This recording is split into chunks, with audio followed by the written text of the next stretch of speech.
Hi guys, আমি তপতি রান্নাঘরে আপনাদের সবাইকে স্বাগত। আজকে আপনাদের বানিয়ে দেখাবো ফ্যাসা মাছ আলু দিয়ে ঝাল। কিভাবে রেসিপিটি বানালাম চলুন দেখে নিন। চলুন রেসিপিটি শুরু করা যাক।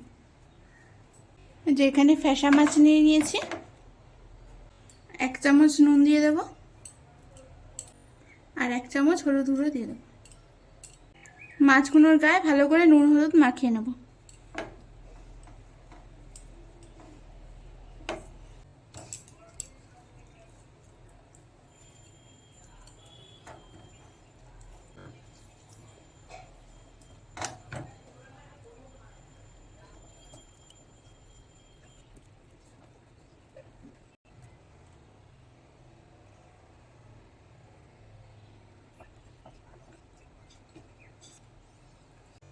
মাছগুলোর গায়ে ভালো করে নুন হলুদ মাখানো হয়ে গেছে। এবার মাছগুলোকে ভেজে নেব। গ্যাসটা অন করে নেব। গ্যাসে একটি কড়াই নিয়ে নিয়েছি। এবার পরিমাণ মতো সরষের তেল দিয়ে নেব। তেলটাকে 2 মিনিটের মতো ভালো করে গরম করে নেব। তেলটা আমাদের ভালো করে গরম হয়ে গেছে। তেলটাকে কড়ার চারিদিকে ভালো করে লাগিয়ে নেব, যাতে মাছগুলো কড়ার সঙ্গে না লেগে যায়।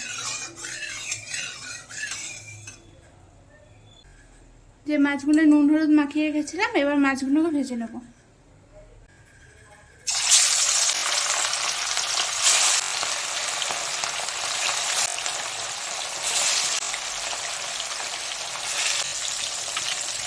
মাছগুলোকে 2 মিনিটের মতো ভালো করে ভেজে নেব। মাছের এক পিঠটা ভালো করে ভাজা হয়ে গেছে। এবার মাছটাকে উল্টে নেব।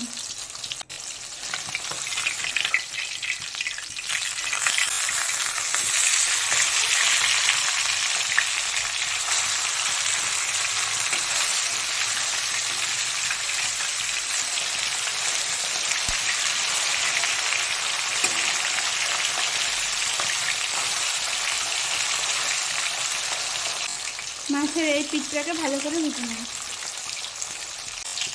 দেখুন, এইভাবে সব মাছগুলোকে ভেজে নেব। আর এই মাছগুলো ভাজা হয়ে গেছে, এবার তুলে নেব।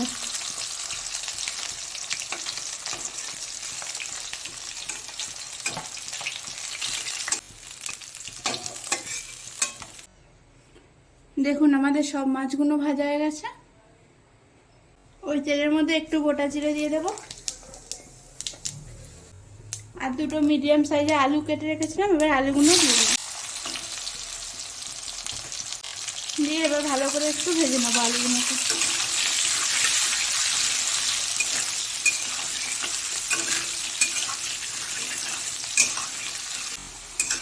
আলুগুলো দেখুন কালার চেঞ্জ হয়ে গেছে, মানে আলুগুলো ভাজা হয়ে গেছে। আর এখানে 2টো মিডিয়াম সাইজের পেঁয়াজ বেটে রেখেছি, এটা দিয়ে দেবো। দিয়ে একটু ভালো করে ভেজে নেব।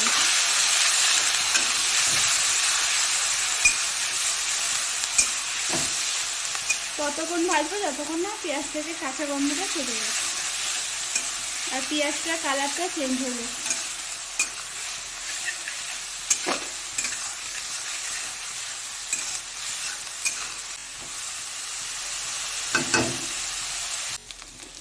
দেখুন, পেঁয়াজটা কালার চেঞ্জ হয়ে গেছে আর পেঁয়াজটা দিয়ে কাঁচা গন্ধটাও চলে গেছে। এবার এর মধ্যে 1/2 চামচ আদা বাটা দিয়ে দেবো। আর এখানে 5-6টা কাঁচা লঙ্কা মধ্যিখান থেকে কেটে রেখেছি, এবার এগুলো দিয়ে দেবো। দিয়ে আর একটু ভেজে নেবো, যাতে আদার কাঁচা গন্ধটা চলে যায়।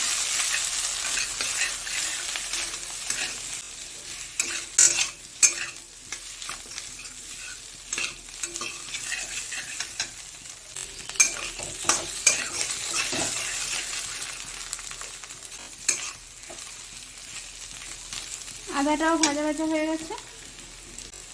1 চামচ নুন দিয়ে দেবো, 1 চামচ হলুদ গুঁড়ো, লঙ্কার গুঁড়ো 2 চামচ।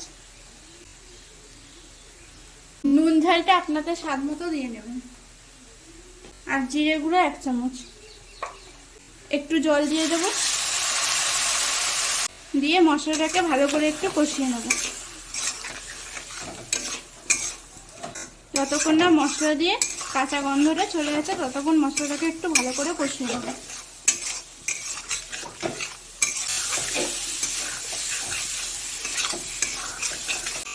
মশলাটা ভালো করে কষানো হয়ে গেছে, মশলা দিয়ে কাঁচা গন্ধটাও চলে গেছে। এবার পরিমাণ মতো জল দিয়ে দেব।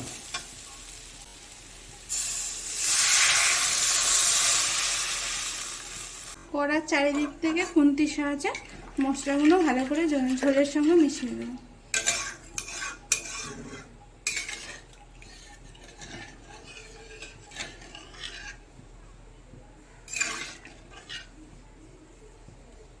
ঢাকা দিয়ে ঝোলটাকে একটু ফুটিয়ে নেব। ঢাকাটা খুলে নেব। দেখুন ঝোলটা ফুটে গেছে। এবার ভেজে রাখা মাছগুলো দিয়ে দেবো। এই যে ভেজে রেখেছিলাম যে মাছগুলো, এবার মাছগুলো দিয়ে দেবো।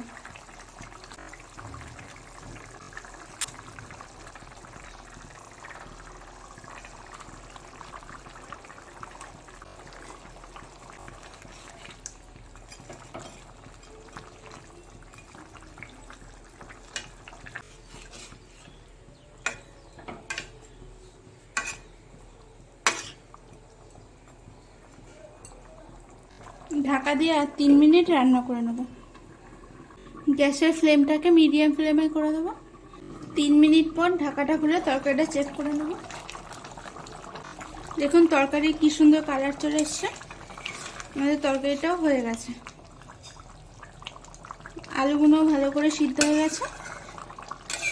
দেখুন তরকারিটা হয়ে গেছে, এবার নামিয়ে নেব।